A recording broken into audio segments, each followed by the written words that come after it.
Introducing first, fighting out of the blue corner, wearing the purple colors and weighing in at 227 pounds. He's ranked number 13 in the world by the WBC and brings knockout power in both hands. His record, 28 victories and 3 defeats. All of his 28 victories are by KO. Ladies and gentlemen, from Safety Harbor, Florida, introducing Alex the Destroyer Stewart.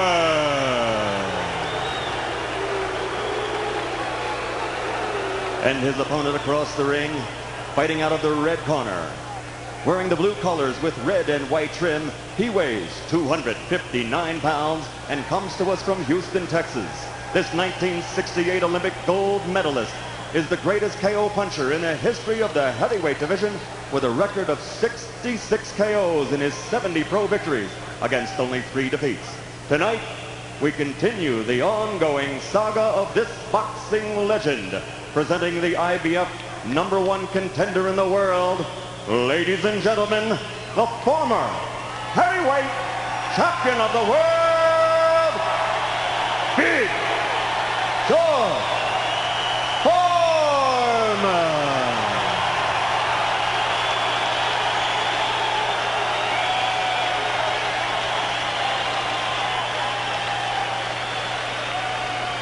They love Big George.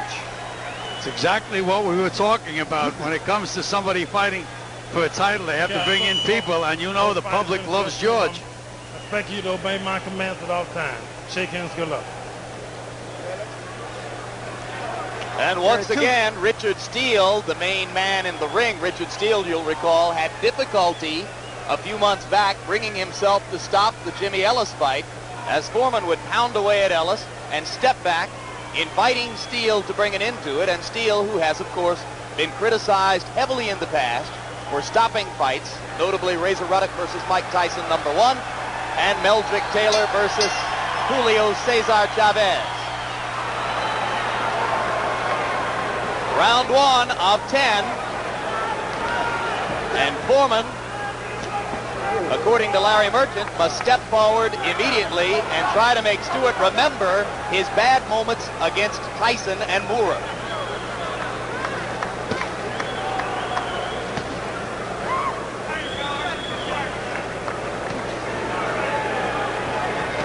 The key is going to be to see how Stewart handles that jab. The test of any theory, anything you hope to do, is what happens when you get hit. Do you revert or do you fight in the way you plan to fight? And Alex Stewart already seems to be shying away from the Foreman jab, Gil. He's going to have to slip that jab and counter George Foreman. If he's going to continue to be tentative, it could be a short fight. What is George's most effective punch? His left jab by far is his best punch. How does it rank among left jabs of all time in the heavyweight division? I would say that George Foreman's jab is just about the tops, along with Sonny Liston's 2 best jabs in the heavyweight division. But it wasn't that good when he was young. Midway through round 1, and Stewart is beginning to cover up and not fire back very often. He tries to throw jabs, but he has not been able to slip the jab and connect as you suggested he had to, Gil. He has to take the initiative. He has to throw some combinations. If he continues to be tentative, he's not going to give George Foreman anything to worry about at all.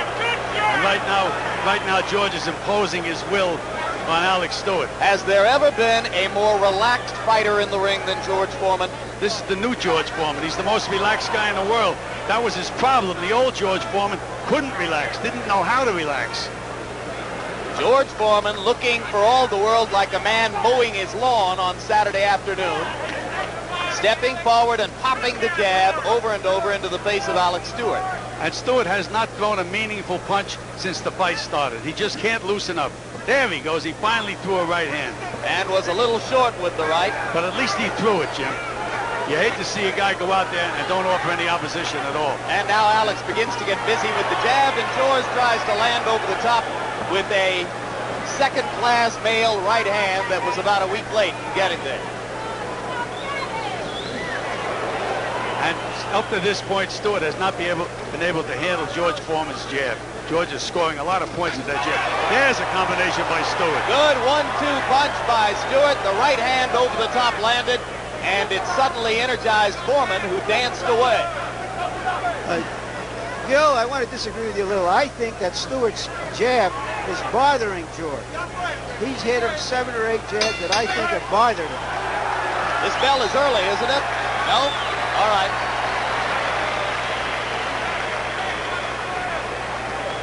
Let's go to boxing like a champ. Beautiful. Champ. Take the jab, break, move, and magnify him. He's right there in front of you. Slip, hit, break him. Use your leg sometimes. Never stand in front of the guy unless you're doing something. Your jab is terrific. I love you. Love you. Taking care of business. Okay. Let's take a look. There's George's jab. 2 jabs back to back that land. Alex, it's a defense. And George trying to throw one over him and then landing a right at the end of a combination that shocked George a bit, send him reeling back.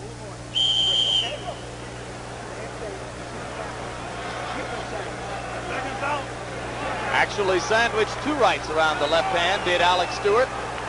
Let's see if Stewart can maintain his poise or whether that round gives him some courage. That's what Stewart needs. He has to believe in himself in this fight. Has to be able to jump on George. You saw, of course, that 43-year-old George Foreman stood between rounds, as has been his custom throughout the comeback career. Low blow. Richard Steele says nothing about it, and Stewart goes down. It was a little right hand. Didn't seem to me like a very hard punch at all. And George told us he wasn't going to try to punch hard with the right hand. He's going to bring him with the right hand into that left hand. He caught him after the low blow. I think Stewart relaxed after that, maybe expecting the official to take some action. Another low blow. Low blow, yes. And this time Richard Steele steps in. And they are definitely low blows. They're hard low blows. And George with a flailing right hand, indicating that maybe he thinks he's got Stewart hurt and ready for some real serious Stewart business. is going to have to get George's attention. And he did. 2 left hands, Gil, right on the kisser. Just misses with another left, but George comes back. Stewart still is not fighting with any confidence at all. He's being mugged right now.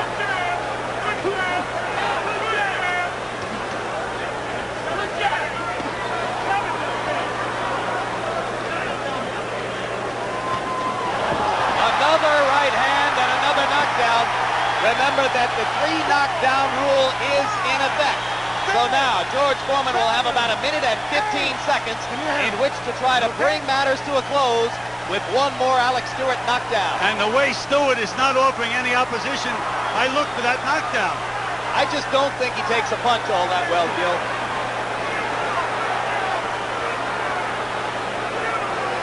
Or maybe he freezes against power punches. Larry Merchant made the point earlier, some fighters just have a different psyche when they go into the ring against a big puncher.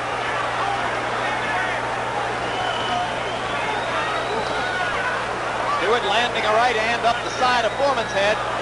Foreman continues to bear in. And George is rocked.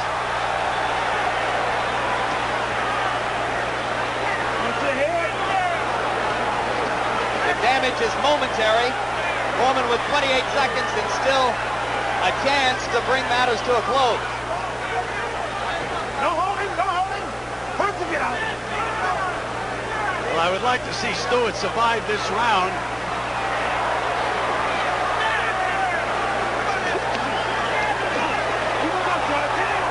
Stewart landing twice in close against Foreman.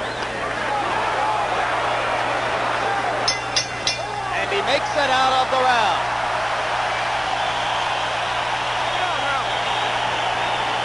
I don't want to question that man's courage anymore, Alex Stewart. Do what you gotta do. It's high, Alex. It's not. You're gonna beat him. You can beat this guy, baby. He's tired. He's tired. This man is dead tired, Alex. He took his best. Don't worry about this. Beautiful, Alex. Beautiful. Take a beat. They're shaking the shit out of him. All right, let's see what did the damage here. There's a right to the neck I don't know if that was the power of that punch or it simply knocked the man over who had already been hurt. There you see the straight right hand at the end of the round. That definitely was right on target. On that first knockdown, if you mentioned if he had been hurt earlier, he was hurt by a low blow. Punch stat numbers through round number 2 have George Foreman landing 61% of all punches, 73% of his jabs. So Stewart hasn't been able to stop him. But Stewart has been landing with a high rate of accuracy also when he is able to get himself to throw. When he throws punches. That's good. That is the key with Stewart. He has to believe in himself. You heard trainer Jimmy Williams in Stewart's corner saying, "You've taken the best he has to offer." I'm not really sure that's true, Gil. Another good blow for Stewart. He didn't seem to be hit that hard with either of the punches to put him down. But he went down twice. George's nose and mouth area are red. I've never seen that before. He's taking a lot more punishment here than he has in any fight in the comeback other than the Holyfield battle. Jerry Cooney hit him a few times. You know, if you remember in the Moore fight, Stewart was down twice early, but then came back fighting. Maybe once he gets hit on the chin, it loosens him up a little bit. Well, he's not without heart, that's for sure. Showed great heart against Holyfield when he went into the 8th round with a bloody cut. Streaming blood through most of the fight. Well, he's been cut in this fight. Got hit with a good right hand. That was the best right hand of the fight, but he didn't go down. Caught it on the point of the chin, was staggered, but stayed on his feet. And Al Gavin did a good job on that cut over Stewart's right eye in the 2nd round.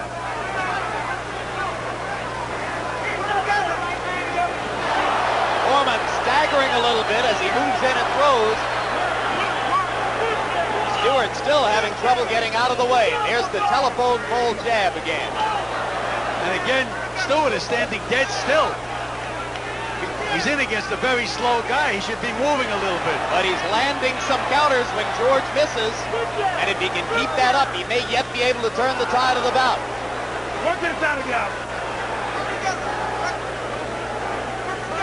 George is trying to suck Stewart into one big punch.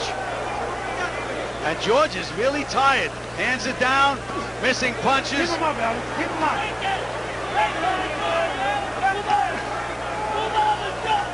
Both fighters very tired as we come to the end of round 3. We told you in the middleweight championship bout how soft the surface is under the ring canvas. Keep him up. Keep him up. Keep him up. And it's an 18-foot ring only, which makes it a lot easier for George to find Alex Stewart. And now Richard Steele wants timeout to put the mouthpiece back into Stewart's mouth. First he takes him to a neutral corner, then he takes him to Foreman's corner. And now he's going to take him to his own corner. Well, that's 3 out of 4. If he goes to the other one, he'll have to introduce him to George, who is standing and watching the whole thing. And George appears to be almost gasping for breath as he waited in the corner. Well, he got a little rest against those ropes. I think they're both getting awfully leg tired on this mattress they're fighting on. That's a very good point, Jim. Very difficult to fight on a soft canvas.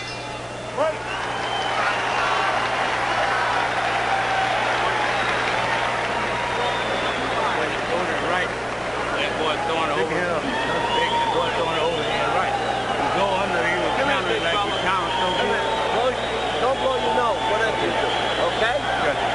Now stop walking straight in, move over. Keep popping him with the jab, okay? Don't stand right in front of the guy. Okay, gotcha. You and me talking. You and me, baby. Move over. You know what I mean, George? Don't be straight away, okay, son? Don't be straight up. And throw your punches straight. Okay. Okay? You're doing beautiful, baby. I love it. You can beat this guy. Won that round tonight.